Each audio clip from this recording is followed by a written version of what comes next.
Hello, everyone, and welcome to a new episode of Last Best Hope for Conversation, your Babylon 5 podcast. I am Jesse. We are back after a brief sabbatical. Joining me, as always, is Lou Hello, everyone. and Karen. Hello, I'll cop to it. My fault. But no faults whatsoever.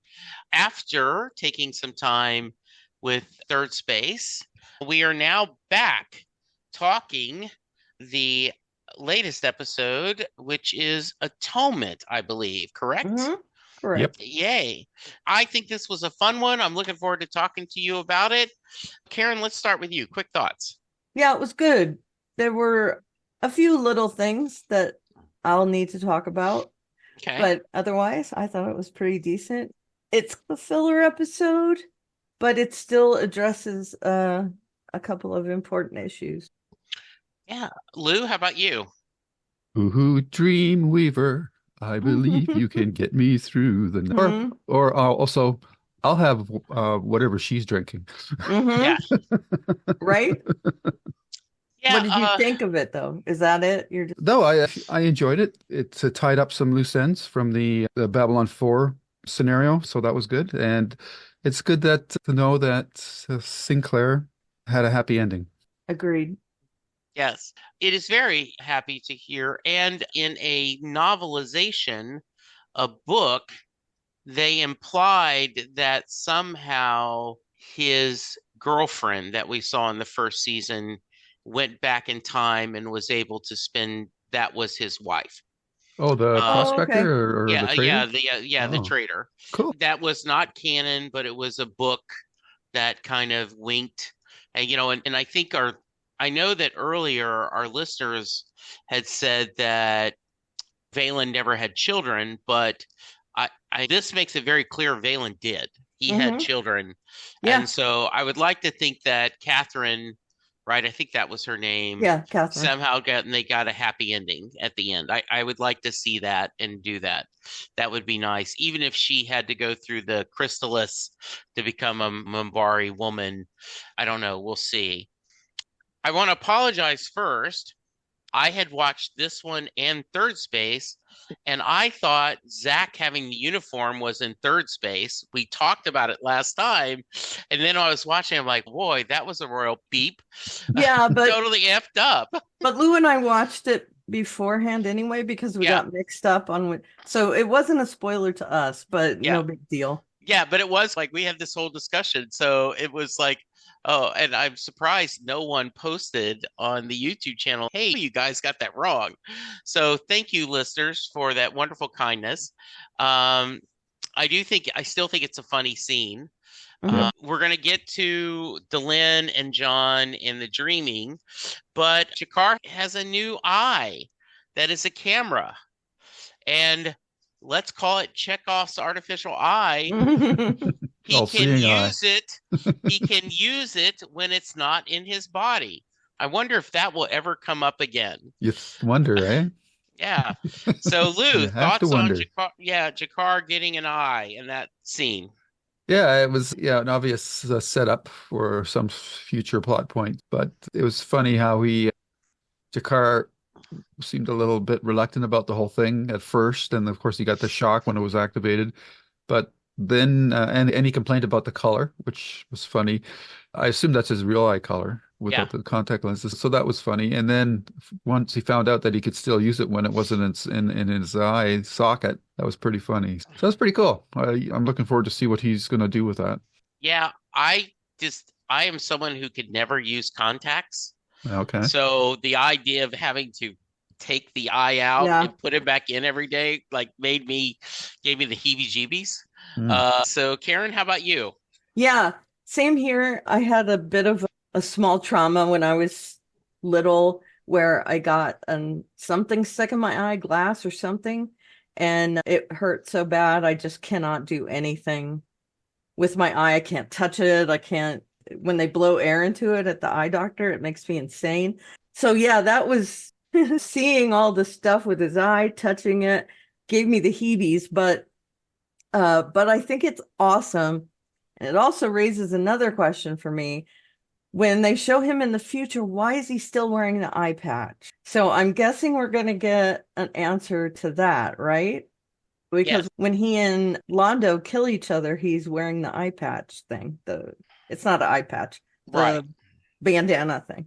So yeah, that's interesting as well, because it seems like he'd be able to get a replacement eye no matter what, another one, or if he loses this one. So anyway, I'm rambling, but there's that. And then the fact that he can take it out and look at things, that brings up so many questions. I know we see what he does with it at the end of the episode, and it makes me wonder what is going on with him. Is he reverting back to type a little bit, wanting to spy on the good guys? I don't know. What is that about? So there are a lot of questions left open with that. I do love that he could have an eye back instead Yeah. of being debilitated. And I thought the scene where he got the eye was pretty funny, where it's not. At first, I thought he was saying he wasn't the right color, like he was seeing himself Yeah. in the wrong color. But the next time I watched it, I got that it was his eye. His eye is blue instead of that red, dark color. And him being just so upset by that, which means he takes a lot of pride in being a Narn. And I loved all of the little gestures we got at other things in that he loves having that eye back. He is proud of his own appearance and what it means to him, and the fact that he can take it out and spy on people. There were a lot of little things in that scene that I loved. Yeah. One of the things I really liked is his shock, right? It's the wrong color. And then very quickly, not to mix metaphors, but he shouldn't look a gift horse in the mouth, right? Right, Like he was like, right. oh no, Don't worry about it. I'm yeah, don't okay. worry about, Yeah. yeah, just the initial shock. I thought that was a really nice little scene. And then Yeah, it and was, go ahead. Franklin, I'm sorry. Franklin tells him to turn it off Yeah, so that he doesn't see things while he's asleep. yeah. But we know that he won't turn it off. So is he going to see that stuff? I don't know. And then it'd be interesting, right? Like he's waving at himself with the eye. And this is so, yeah, I thought it was a really fun little scene. And I think that down the road, it's very easy. They just have to put Andreas not in the contact. And then later because Franklin does say we can change it later. Right. So yeah, so we'll see what that goes. I think Jakar is very curious and also has a little bit of, we show he really loves human women and women of all kinds. So I definitely think he could do the Porky scene of wanting to go to the woman's shower room. So we'll wait and see what happens with Jakar. All right, the next thing I want to talk about is Sheridan talking to Marcus and Franklin. Once again, I think this would have, I'm going to say that I'm going to take a little bit of lose thunder. This seems, if Garibaldi had not been gone, I think he would have been the perfect to go with. It would have been Garibaldi and Marcus, I think. Especially with his history with the Mars colony. Yeah, so I think that was sad. And once again, we're hoping.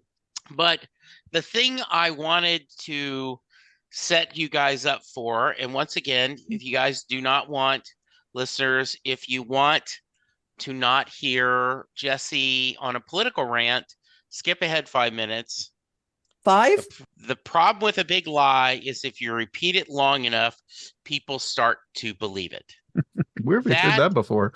That line, I tweeted it, and it is, and I'll tell you a funny story, right? We were in New Orleans years ago. Chris was really young, and there was this Irish pub that was one of the few places in New Orleans where you could go with a minor to hear live music. And it's this wonderful Irish pub. And Daniel Flaherty, a beautiful Irish singer, someone asked him to do Danny Boy. And he went on this rant about how Danny Boy is not an Irish song. It was an English song that someone put Irish lyrics to it, and then it has become corrupt. And he got on a rant about that most people who do it are just doing it for the shilling. When he made the money move, he said that, and he says there's no problem it being, I love English songs, I do English ballads, but you shouldn't have an English song trying to pretend it's an Irish song. And he says, and people believe it long enough. And so my son reached over and go, that's right. There's still people believe that Joe Montana wasn't trying to throw the ball away when Dwight Clark caught it, the catch, and beat the Cowboys in the NFC Championship. Hello. You got to stop it with that. Yes. We talked about just before we were started. Yes, I know. That's why I couldn't resist it. Right? Right? Jesse is Cowboys fan, and I'm a Yeah. 49ers fan, and we are mortal enemies for life. So I love that idea, right? That that people believe. And on a more serious note, there are people that honestly believe that the 2020 election was stolen. And even though there's been no evidence whatsoever that it was happening, if you tell the lie long enough, people believe it. And I just thought this line was so appropriate for today and very appropriate for the time period, because Clark is just lying about Babylon 5 and everything. So Karen, despite my throw at poor Joe Montana, considered one of the best quarterbacks at all times, and I do agree with that. Thank you. Yes, he is. Thoughts on that line and the mission that Marcus and Franklin are going to do? And if you want to talk about Marcus singing Gilbert and Sullivan, I am I'd the love to very hear that model too. of a modern major general. I'm information, vegetable, animal, and mineral. Yeah, I loved, and this is so stupid, the pirate movie growing up. Yeah. I don't know if you guys remember that. Yeah. It's a spoof on the Gilbert and Sullivan musical, and that song is included in that movie. Yeah. As is. I don't think they've changed the lyrics any. So I've always had a fondness for that song, and it's so difficult to sing. I love that Marcus is just so irritating. Yes. To Franklin. Now, I think we understand a little better why they made Franklin part of the command team. Yeah. So that he could be this kind of person in the future. Right. I think that they are good choices by the way John describes them. Marcus in particular, I think, is going to be their kind of low profile member of that duo. Right. And I think they're both well suited in the fact that Franklin can be the face of Babylon 5 and Marcus can find out information that Franklin probably can't. Yeah. I like that aspect. I did also give a thought to the fact that Garibaldi maybe should be going because of his connection to the Mars colony, although that might have also risen some red flags as well. Yeah. The fact that he does have that connection. I am sad that we didn't get him in this episode, by the way. Yeah. But yeah, I do appreciate the reasoning behind sending them. I'm not quite sure I understand why they're taking the back roads. I know it's because the quote unquote shipping lines are down, but could they not take one of those wormhole things anyway? Yeah. I don't know. And I did love Marcus with his pike, open, close, open, close. Just I'm going to take that thing away from you. Yeah. I thought that was really funny. Cute. Because that would have been, that's like someone clicking a pin, or it can get very tapping, moving their leg. Yeah, exactly. Yeah, and it does show that he is a little immature, and I like that about him. I don't know why, maybe because I'm also immature for my age, but I think it's pretty funny. And I said to my husband, we were watching this last night together, and I said, there's a lot of hotness in that room. And they went to go see John, and I was like, they're all pretty good looking guys. Yeah, that is a good looking. And any thoughts on if you tell a lie big enough, they'll keep believing it?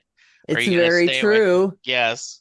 I agree with you 100% about the sentiment behind it and what is going on. Also, there's the January 6th people were just tourists, saying that it's not a treasonous insurrection. There's all kinds of Yeah. things that can apply to. And I understand it, but I don't understand it. Yeah. How people can believe that stuff. And yes, I do believe that Joe Montana meant to make that pass. So Yes. There you go. Fair that enough. I think that's two sides of the same coin. That isn't repeating Yeah. the thing over and over. That's just my opinion I got it. on Hey, this Super yes. Bowl On Super, Sunday as we're recording this is Super Bowl Sunday. How with about my you, Lou? 49ers. Yes. How are you? What are you thinking, Lou? I'm going to make one of those confessions that Karen just made before we started recording. I don't like Gilbert and Sullivan, so that whole stick really just was annoying to me. I I hate get that it. kind of choppy, quick, nonsensical type of singing that doesn't really have any purpose or meaning. It's like just how many words can we get out on so many beats and that. So that part of the sequence of the episode, I didn't like that part, but all the other interactions between Marcus and Franklin were fine. Though, like you, Jesse, I think it would have been better if it had been Garibaldi, but Yeah. so say we all. And Yes. to mix genre or shows, franchises, and yeah, the big lie stuff it's funny how what was probably just a throwaway line in this series, but I'm sure that JMS based it on historical precedent as well. But it just it's funny how art can imitate life either intentionally or unintentionally. And the two and people and when we're talking about the big lie stuff, it's always saying that it's like we live in two different worlds, and in the show they're figuratively living in two different worlds because Babylon 5 is one physical location and Earth is another. And but in this scenario, there's no crossing of the boundary because there's this blockade going on. It's just one of those unintentional, ironical things that's always fun that when you're watching something that you go, oh, that's what's happening in nowadays. And but you can always see that as good as science fiction it can be at predicting the future from a technology standpoint, it's often the social stuff that it doesn't get right because the implications of social media are, for the most part, totally missed in this show. And if JMS ever does get his reboot, I'm wondering how he's going to handle that in his new incarnation of the show because it's playing such a big role in today's world. So that'll be interesting to see down the line. And yeah, I just, what more can I say? It's good to see Marcus getting something to do as well as Franklin. And it'll be interesting to see. But like Karen mentioned, with Garibaldi's ties to Mars, it would have been so much more of a personal storyline for him to have been part of this secret little mission. Yeah, and the only thing I could think is maybe they would have said he's too well known, but Mars is a big place, Yeah, right? So yeah. Lou, how do you like One Week by the Bare Naked Ladies, or do you hate that song too? Bare Naked Ladies are to me are okay. Oh, okay. I know that I should I stick up mean, for they're my Canadian Canadian, bands, but right? if I had $1 million is one thing. But yeah, Yeah, that one's good too. But yeah, One Yeah. Week is one of those choppy. Yeah. yeah. And so's the Yeah. Big Bang Theory Yeah. song. Yeah. I don't Yeah. mind that, but that yeah, Gilbert and O'Sullivan stuff is just too old. Okay. Yeah, Too I've old. I've never spent any time looking at it. My favorite is Studio 60 on the Sunset Strip. They do a Gilbert and Sullivan call on one of the first episodes that they talk about that. So I thought that was fun. But yeah, I do think that because JMS talks about they moved around a lot when he was a child, partly because his father would get into all kinds of trouble and have to move to escape the debts he'd incurred or failures he did. So I'm wondering if JMS was bored often in the car because we had the discussion about socks and trousers and this with him and Garrett, with John, no, not Sheridan, Sinclair, right? With Right. Sinclair and Garibaldi, and now then this. Okay, I'm surprised he didn't do I Spy. Marcus, Right. okay, let's play I Spy. Yeah, I'm looking forward to seeing that. What happens with those But they guys? did play I Spy though, didn't they? Or am I like didn't they do stars and boxes and more boxes and even more boxes? Wasn't that I Spy? I don't remember that. Oh, Uh, sorry. I accidentally watched the other episode. I'm The mixing next one? The Yeah. next episode, okay. Yeah, Yeah. sorry. That does Okay, sound sorry. familiar. I was thinking maybe in the future. Yeah. It's okay. Yeah, Yeah. I accidentally You Okay. watched spoiled it. the Okay, next there we go. episode. No, no problem. That's right. There's very little going on of them on the Yeah. when they're smuggling on this episode. Yeah. Sorry. How Sorry. rude. That's okay. Delenn has to go back to Minbari. She doesn't want to tell why. She has her last night with John. She looks very good in her 90. dressed up, and they're going to go to Hot. dinner. There was And so much hotness in this episode. there was, yes. And I am assuming they have not been intimate yet, based Same. on the idea that they have to have this sleeping together. I still think that's weird. I don't know. It would be tough for me to fall asleep with someone watching me. Yeah, Yeah. we've Right? had this discussion before on Yeah, the too. previous Yeah. episode. Yeah. Yeah, exactly. So weird. So, Yeah, agreed. and I do love Lanier's. What are you talking about? Of course, I'm going with you. Mm. What are you talking about? Yeah, Lanier was Uh, awesome this episode. Agreed. Yeah. And it always reminds me of one of my favorite Firefly scenes when the doctor's like, "Why did you come back for me? You don't even like me. You're part of my crew." Yeah, but you're like, "Look, why are we still talking about this? You're part of my Yeah. crew." Yep. And Delenn is just pushing Lanier, and I thought it was really nice too, the scenes with her and Ducat, the flipping, that Mhm. Ducat said things to her that she later said to Lanier, which gave a nice synergy. Yeah. Basically, she has to prove that she's marrying John for the right reasons. And they've already preconceived, no, this is a bad thing. We don't want this. We are Mimbaris. We are the superior race. We can't be having all this. And that's most of the storyline. And we get a lot of backstory of how Ducat, how they made the mistakes. They didn't want to go explore the humans. And we get the other side of the start of the Minbari War, where this is important, their gun ports are open the way they always do out of sign of respect. And we find out that Delenn, in her grief, gave the order to kill them all. Don't let any of them die. So, Lou, I'm going to start with you, and this is a lot of storyline. So, Karen, jump in when you want. Let's talk about this whole reveal of the dreaming and what we're going to do. And then once we do that, we'll talk about the big answer they came up with and how they're going to the get out of jail free card to let her marry John. So, Lou? Yeah, well, that's a lot to cover. Yeah. I'll have to say the standout for me was the actor that played Ducat, which was Reiner Schoen. I'm sure if I saw him in sans makeup, I probably would recognize him. He has a very distinctive voice. He had that very authoritative voice or scholarly voice that worked really well for the character. Mm-hmm. And I especially love the moment when they showed or brought what do they call the triangulator close to Triumvirate? Delenn, and it lit up. Triluminary. Sorry, triluminary. Yeah, triluminary. So that was really cool, and I liked how that tied back to Sinclair, and so that closes that loop quite nicely. And Delenn, it was weird to see her back in her original form, and you just realize how great of a job they've done with the transition to the more human appearance with her hair and everything. So I thought that really was nicely underscored in this episode.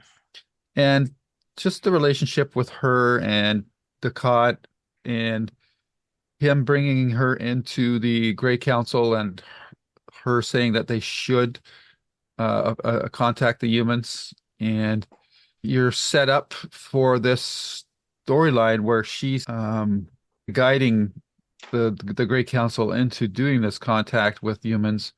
And then, of course, we get the payoff of the gun ports being open that we talked about 2 seasons ago, or maybe a season ago. I can't remember now. But so we get the payoff for that. And then the reveal that it's Delenn's deciding vote that gives the order to attack the humans and retaliate for what has happened. And they're playing with this, and all at the same time, there's this tension between Delenn and Lanier that she doesn't really want him to know what happened. and he's very understanding of the situation and tells her that it's not really her fault. It's just one of those things that happened, and due to a misunderstanding on both sides. Her emotional reaction at that given moment was understandable because she didn't have all the facts either, or whatever. Yeah. So I there's a lot of subtlety going on during this section of the episode that I appreciated. Though the one thing that kind of bugged me was the fact that Delenn is a descendant of Sinclair. I thought like that's maybe making the universe a little too small, but whatever. I don't really think it was necessary Yeah. for Delenn's character arc, but it was okay. I could have lived without that reveal, but it doesn't really change anything dramatically for me. I, I'm okay. Go ahead. Sorry. No, I was going to say, is this the chicken or the egg, right? Is the Yeah. reason she's involved because Ducat does say, I suspected this. And so because he suspected she was a descendant of Aelin, that's why he picked her, which led to all this stuff happening. Yeah. I'm just So curious how he could suspect that. yeah, Like no, like it's a what good, does he have yeah, a gene detector or something? yeah, That's interesting. But yeah, because that whole scenario it colors your what we've seen previously with her interactions with the Grey Council and her position within it. She was an outsider um, yeah, for the most part, and I think that while there was always a level of tension with her and the other members of the Grey Council, never really got the vibe that they were all against her. I would have thought there would have been more animosity. Maybe I'm just not remembering those episodes, but I yeah, didn't really pick up on any overt level of animosity from the other members of the Grey Council towards her. Maybe that's what happens when you do some retconning. yeah, So things don't always hang together well. But I I thought it was quite nice. And like I said off the top of the episode, whatever that drink is that they were drinking to get into the dream state, they didn't seem need very much of it.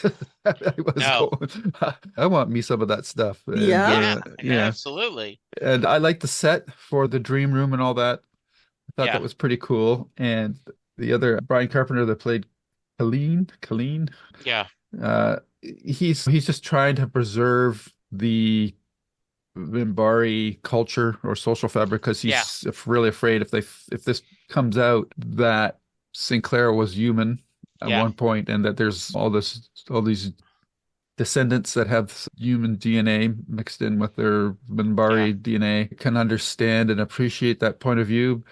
But if the Minbari are as advanced as they purport to be, I don't really know if this revelation would be that big of a deal to them, but maybe yeah, culturally, maybe because they're aligned into three different houses and they were talking about how the three houses would react. It's yeah, hard for me to say one way or the other how the Minbari would react, but I think of them as a little more advanced morally yeah, than humanity. So I would have thought that wouldn't have been such a big deal. But I guess the central, it's not really the mixing of the genes, it's just the discovery that their great leader was really a human is really yeah. at the core of that. Yep. Yeah. Was once So human. I've Yeah. I've talked myself out of Oh no, that. you're good. Yeah. So that's cool. And All then right. I'm trying to remember what he offered the Colleen offered the two choices. One of she doesn't say anything, and the other choice that is she's going to marry a human to was it to Yeah, settle the peace kind of thing? Was that the yeah. scenario? So what they ended up coming with a compromise is in the olden days, that's an actual time, right? You would often, when two clans would fight, when there was peace, Yeah, there. they Yeah. would marry off members of that clan as a way to, okay, one, we're not going to fight anymore, and oh, this way you can go forth, have children, and therefore re in re have more increase the members of the clan by having more children in response to all the people that died during the war. So Right. they're going to now. I thought, okay, the war has been gone forever. Why would they buy this? But I also think that, as often cases, I think that the Minbari guy is worrying a lot more about what the general population is going to think because they're just worried about how much flan costs and they're worried about the day-to-day stuff and they're not Dinner worried too table much about issues. the gray camel. Yeah, Right. exactly. Yeah. Yeah. It's Yeah, I think it's the leaders that worry about that, Yeah. and not as much the people. I think they're using that as yeah. an And excuse. we've seen the house issues in other franchises like Game of Yeah. Thrones, and Dune has Yeah. the same kind of thing where Yeah. the main character is going to marry another house just to Yeah. sort of to keep the peace with Hmm. the governing body. So that's Yeah, that makes sense. Yeah. it's and we've seen it in our culture, our history too, where Yeah. marriages between England and France and blah blah blah Yeah. between the royalty to try Yep. to end wars and that. So that it's based on historical precedent, which lends Yeah. it an air of authenticity, I agree. which I appreciated. So I really thought it was a really good storyline for Delenn, and like Karen says, it's a closed storyline, but it does close off story loops from the previous episode. So I appreciated it on that level too. And I Yeah. thought that the acting was strong across the board. And often in these big sequences, Babylon 5, to my mind, hasn't always had the best track record with guest stars, though Yes, we've talked about that. it improved as each season's gone along. And Yeah. this one, I appreciated the two guest stars that played the two Minbari that had the main lines, Ducat and Colleen. And as I mentioned earlier, I just thought Lanier was again another standout in this episode. He's got Delenn's back, and at the same time, in that opening sequence with Zach, he's having Yeah. fun, literally poking Yes. fun at Zach. So I Yeah. appreciated his. I think it's probably one of his strongest episodes to date. There was also a line where he said, "The guards resisted at first. I managed to explain matters to them. Hmm. They will recover in time." Yeah. He's always the master of understatement. Absolutely. Yeah. Yeah. So Karen, how about you? What you thinking? Yeah, I was nodding along with that, by the way. The two guest stars I'll bring up. Brian Carpenter played Colleen, or however you pronounce that. I apologize. It's spelled like Delenn, Yeah, it kind is. of, but Well, they're in the same house. I assumed that it was because that there's a familial Yeah. name Mhm. structure, structure. nomenclature. Yeah, Yeah. exactly. I thought he was really good. He's been in quite a few things. You might have seen him in movies or whatever, but he's not in this makeup. I didn't super recognize him. However, Rainer Schoen as Ducat. Rainer Schoen played a kind of warmonger type character in Star Trek The Next Generation. Picard and two other people were kidnapped and replaced by replicas, and Okay. they were studied for their reaction to authority.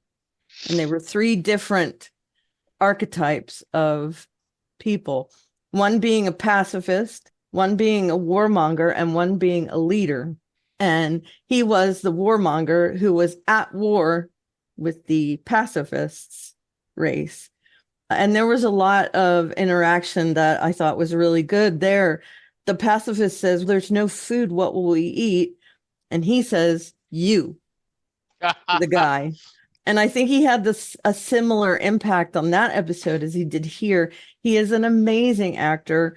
He's also been on Scarecrow and Mrs. King, which we keep Yeah. coming back to that. He's been in a lot of stuff. And it's all the kind of I don't think he was on the Love Boat, but you know what I'm saying. He was on all Sure. those older shows. And I think he was a great addition as Ducat in this episode. I loved how cyclical the story was, that Lanier is essentially, he learned from Delenn the same way Delenn learned from Ducat. Yes. And him being involved in this was poignant, I think, because he got to see how she was taught by Ducat, and in turn, the influence that she's had on Lanier. And I think Lanier sees that it's an honor to be that part of the line of Ducat, essentially, as teachers. And also the fact that she definitely did not want him to see her clay feet, that she doesn't want anyone to know that she essentially started the Earth Minbari War. And I think the implications of that are 100-fold. The fact that Lanier has now seen it, he's not upset by it. He understands why she did it, but he knows now. And the fact that she's involved with John, who he was a huge part of the Earth Minbari War. The fact that he was the main hero of that war, and the fact that he actually he was one of the only captains to destroy a Minbari ship. Yes. I think that's going to be interesting if that ever comes out, which I'm assuming it will, because why would they set it up otherwise? And don't they know this already? I thought this was already coming. I thought John and them had already had that discussion. That really that she started the war. No, that he destroyed a Minbari cruiser. Everybody knows I think that. She knows that, but he doesn't know that she started the war, and that's what I'm saying. Okay, the implication is that he's this huge figure and hero in that war, and that she started it. So I think that's the part that's going to be a shock. Right, no, I know we already know all that about John, and that she knows about it, but John does not know about her. No, that's a great point. Yep. Yeah, because I know they had the big reveal that he got upset with her, that she thought Anna might be alive and she didn't tell him. But I don't know. I'm trying to think, and I'm sure our listeners will bring it up. I'm trying to remember if he knows that she was the deciding vote. I'm assuming no. Yeah. And to be fair, she was the deciding vote. She wasn't the only vote. There were other people. I mean, that person is the linchpin upon the decision, and her knowing she was the deciding vote and still voting that way. And also the fact that she encouraged the Great Council to meet the humans. Yeah. And then this huge turn when she is grief-stricken over Ducat's very recent death within minutes. That is quite an interesting fact about her. Yeah. And I think the part where she didn't reveal about Anna, that's in his eye, that's heinous. But the fact that she started the war, I think that's going to be another level for him. That's a big deal. She ended up causing millions of human deaths? Yeah, millions of deaths, yes. So that's going to be a sticking point, I think. And the fact that they're so bonded, I don't know what that's going to do to their relationship. I'm assuming a lot that this comes out. But I think it will. That is an excellent point, Karen. And I think what's even making it more personal for the two of them is that right now, Delenn is making John go through all these various Minbari rituals for their mating. And he so far hasn't asked her anything. Yep. The only thing that he could really ask her, I'm assuming, is that going forward, because we're going to be in this relationship together, we should have no secrets between the two of us. Yep. And if he puts that on the table and she doesn't come clean on that point, that could really set off some fireworks. Exactly. Yeah. And that would be another sticking point, not just that she started the war, and I'm going to say essentially because she didn't actually start the war, but she was the deciding factor in starting the war. And the fact that if they do make this pact to not have secrets and she doesn't follow through, that's another betrayal. Mm-hmm. I also thought it was interesting. She tried to rescind her answer, and they're just like, I was just going to talk about that. Yeah. I don't think they should have done that. Agreed. I think that's trying to play both sides of the street. She should have been locked into that decision, but I guess you could also argue that's within her character to have that kind of change of mind once she's out of that moment of grief and anger. Yeah.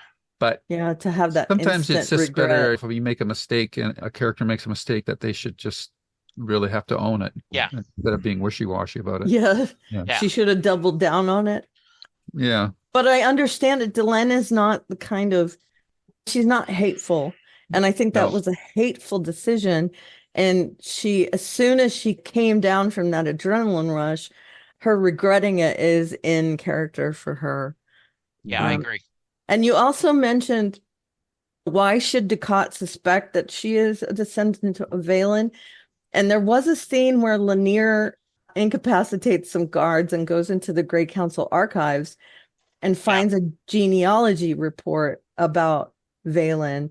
And if that was accessible to the Great Council, Which then Ducat was the head of the Gary Council. Right, then he definitely would have known about that descendant thing, the genealogy report. Good. And I'm guessing he went through it on purpose to find people that were descendants of Valen. As soon as he learned that Valen moved on and had this kind of life after being Valen, I think he might have gone into the genealogy and said, hey, are there any descendants that are on? I like that a lot, Karen. That is an excellent point. And reader or listeners, you no longer have to send us emails saying that we didn't catch that because Karen caught it for her. I brought it up. Yeah.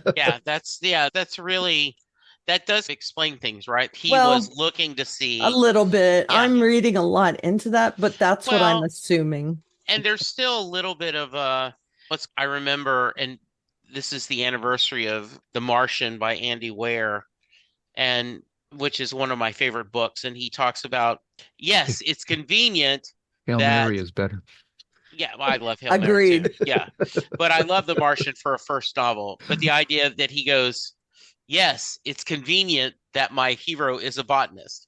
Okay, like give me a break. And the same could be said about Hail Mary too. That it's convenient that his hero had this connection to outer space and all that. Yeah, and was a teacher, so he could interact. Yeah, great novels. Yeah, agreed. And I also love that she didn't register what he said as he was dying, but because of this whole dreaming thing where she can actually relive that, she hears what he says, and that she can show that to Kalen, whatever his name is. Yeah, I think this was a really, and you're right, in a lot of ways it's a filler episode, but it is the absolutely filling in the blanks episode versus just killing time episode. Agreed. And so I like that it's not a bottle episode, which is usually a filler type episode, but I think that's cool. I also, you guys talked about Mars and Earth, and this doesn't really have to do a lot with the episode, but I love that. And take a drink. I'm going to bring up Farscape. Yeah. Farscape had several episodes set on a real Earth. You could see like water, mountains, that kind of thing. So far, and they were not near Earth. Okay. So far, these people were connected to Earth. Why have we not seen any of Earth except for like in rooms, which are not really on Earth? So I think it's funny that on Farscape we had that, and on this show where it's more feasible for them to actually film something in person. Yeah. It's funny. But it just made me think of it. We've actually seen stuff on other planets more than we've seen anything on Earth. But anyway, I like that. I love how funny it is when Lanier returns with the genealogy report that he's saying that he incapacitated the guards. And instead of saying, I beat up the guards or whatever, he just says, they'll be okay. I think Bill Mumy really loved this role. I think he just endured just playing the depth. And Lou brought up also the fact that when they were in the hall and Lanier says, I'm not going to think less of you, I'm going to go with you. They do that thing where it's like, let's stop talking about this. You said that. Why are we still talking about this? Because he just stops talking to her, goes to the ship, and then puts his hand out. Are we coming? Yeah. And that is an excellent. I'm glad you brought that up because I was disturbed by the framing of that shot because his hand was partially out of the frame. I thought, why are you doing that? You should show his whole hand. That was such a weird directorial choice. I don't know why they did. They did show another shot of just his hand, but in that initial shot, when he reaches out with his hands, it's half off the screen. And I'm going, well, why did you do that? That's just diminishing that gesture, that moment. I thought that was a real weird directorial choice. I will have to check that out. I did not notice that. Me too. I just saw that he was reaching out. Okay. Yeah. Good. Anything else we need to visit about?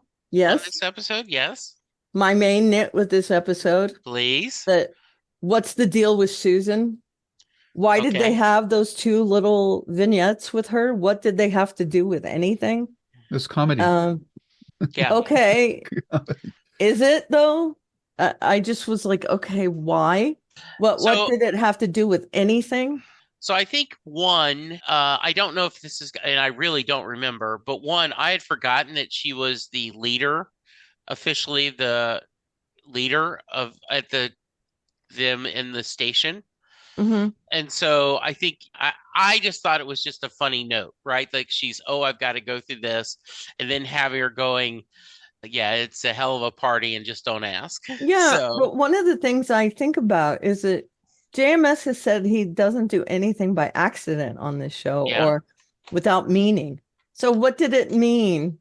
Is Oh, it just to remind us that she is supposed to be an ambassador? I that's a didn't good forget question. that. You might have forgotten it, but I didn't forget that she was. That's good. I don't know. As far as I can remember, I don't think there's anything more significant than it's just it's funny. But Right. we'll Is it a see. chance for her to use her cane again? I don't know. Yeah, that's a good question. I I don't don't know. get it. Okay. All right. Anything else now? Was that your only nitpick, Karen? You had mentioned you had a couple. Mainly, yeah. Okay. I did talk about one. I don't remember Yeah. what it was, but I did Okay. mention one earlier. Yeah.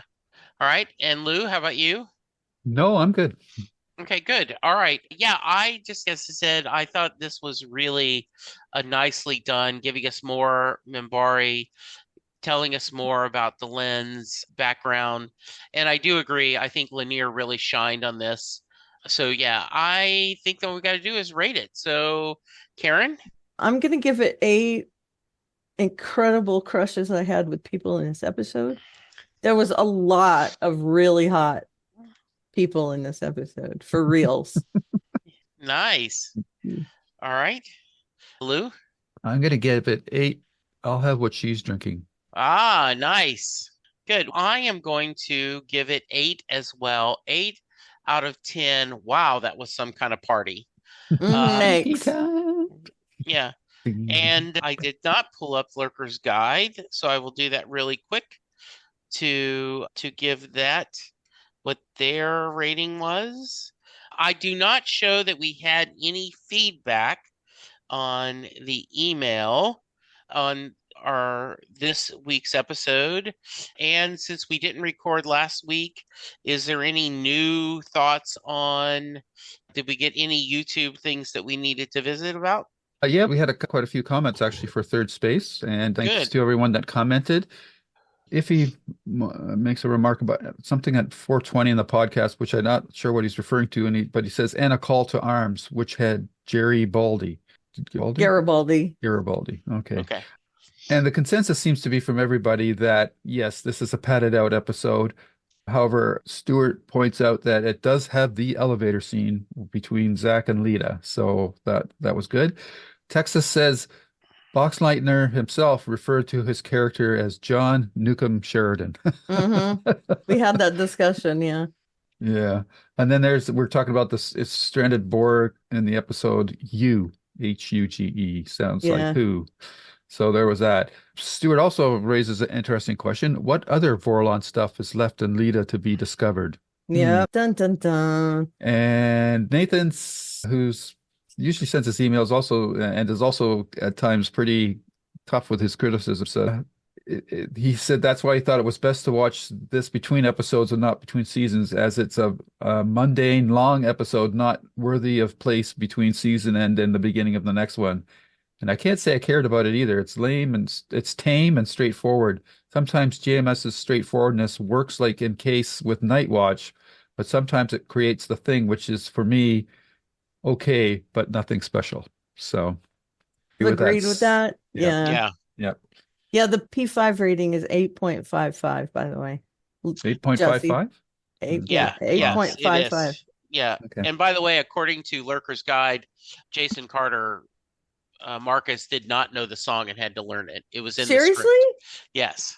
He did a good job with it. Yeah. So he had And to it learn was it. funny that they included the director's cut. Yeah. The version for Yeah. the closing credits, which was Yeah. always a lot of fun. Yeah, we were Yep. told by someone that we should stay and watch the credits, and I love that. Yes. Thank you That so was much great. for pointing that out, because normally Yeah. I would just stop the episode at that Yeah. point.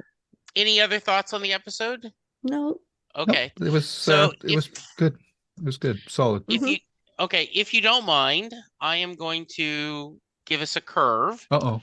I This week I read the latest novel from JMS, The Glass Box. Is it a Okay. B5 novel? No, it Oh. is a totally standalone novel. Oh, okay.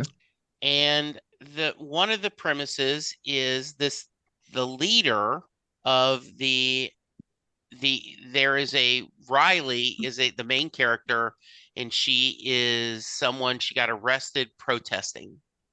And in this near future, people have gone to the Supreme Court and said that the founding fathers did not understand how things were going and where we would go. So therefore, it is reasonable to think that when they said you have a peaceful right to assembly, they did not picture thousands of people being able to get to one place because of modern technology.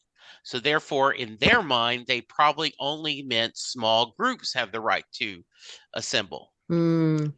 And the Supreme Court 5-4 says 10 is the maximum amount you can have in assembly, excluding sporting events, excluding things, concerts, anything that makes money, but anything politically is done this. And so Riley ends up getting arrested, and instead of going to jail, they offer a chance for you to go through rehabilitation. And all the book takes care is basically in a mental hospital. Shades of Cuckoo's Nest. 1984. Yes. And so she is there, and they're trying to rehabilitate her. And the whole novel is set about her trying to resist that. The idea that she is a rebel, she knows that the government, and she suspects that there is a broader sense, and is the government trying to do basically mental health internment camps. There is a character that is called Frankenstein because he had been very abused as a child. Oh, And sorry. so he's afraid, and she becomes friends with him. There's a lot of friends. There is a very much Nurse Ratched character. They talk about that in there. I truly love the novel. I think that it was really interesting to the idea that how political could continue, right? This idea of trying to determine to narrow the scope of political versus broaden it. She's a very likable character. And so Glassbox, I really recommend you guys, if you enjoy JMS's writing, there is nothing science fiction about it except this dystopian future that the government is under trying to stop free speech. So anyway, a mini little book review. I really enjoyed it. So you guys check it out. Oh, thanks for sharing that. I want to Yeah. say something real quick. I just Please. looked it up on Goodreads so that I Yeah. could get it later. And I'm like, oh, hey, there's someone here who gives a review about learning about JMS because of Babylon 5. And it's you, just. Yes, it is. Yes. So, Yeah. And I was very happy, and this is not the reason I'm doing this mini review. One, I'm hoping people check it out, but I tweeted that I just finished it, wrote a Goodreads and Amazon review, and JMS said, lovely. He replied back, lovely. oh, that's awesome. great. I love it when that happens. Yeah, so I was glad about that too. I talked about some of my favorite audiobook narrators because I was listening to a really good one, and they always like it. And I love Yay, that's it. It makes me all girly. It does me too. All right. So thank you guys for that. Check out the book. I really enjoyed it. All right. So if someone wants to reach you, Karen, how can they? I'm at Aliveria on the various social medias. I just started playing WoW again, so my character there is also Aliveria. Yay. Which is where I got the name. And there's a link in my Twitter bio to my blog at which you can find many things on that landing page, and it is alliesstuff.com. And Lou, you just did a new episode of Stephen King stuff, didn't you? Besides Oh, Holly. yes, you noticed that, did you? Yes, I my old podcasting co-host on that, Hans Lilia, who lives in Sweden, and he runs Lilia's Library, the oldest running Stephen King fan site on the internet. It's 19 years now, and he's been writing nonfiction books about King lately, and he's been doing lectures in Sweden and the surrounding area about Stephen King, and he he was looking for a way to broaden the appeal of King. So he wrote a book called Stephen King, Not Just Horror, and it lists all the stories and activities that he's done that are not horror related. And so I interviewed him about that, and we just caught up on King related stuff that we had since we hadn't talked for a couple of years. So we just quickly went through all the King stuff and that. So it was a lot of fun. It was old times reunion. And yeah, if you've ever visited Han's site and you want to hear what he sounds like and find out about his latest book, definitely check out Lilia's Library. It's a great resource for Stephen King fans. As for me, you can find me on YouTube at Lose Review, where you'll find this podcast and many others, including our JKL Media podcast, where we do one-offs of special series that we want to share with each other and you. And we've done Station 11, Devs, The English, and many others. And we did a special long 12 Monkeys exercise, which was really enjoyable. And I think we were all very happy that we did that. And now we're currently working through the 2019 HBO Watchmen series as well. So check out for those recent episodes. And as for Twitter, you can find me at Lou W. Sitzma, Sytsma. And I am at Jesse Jackson DFW on the social media. I am still talking music on Set Lusting Bruce, Doctor Who on Next Stop Everywhere. And so looking forward to talking a little more Watchmen in a few minutes in real time. So in the meantime, everyone, please let us know what you think. Go to YouTube, post your comments, send us JKL Media Podcast at gmail.com, and we will talk to you in a week. Goodbye. Bye. Bye-bye. And scene.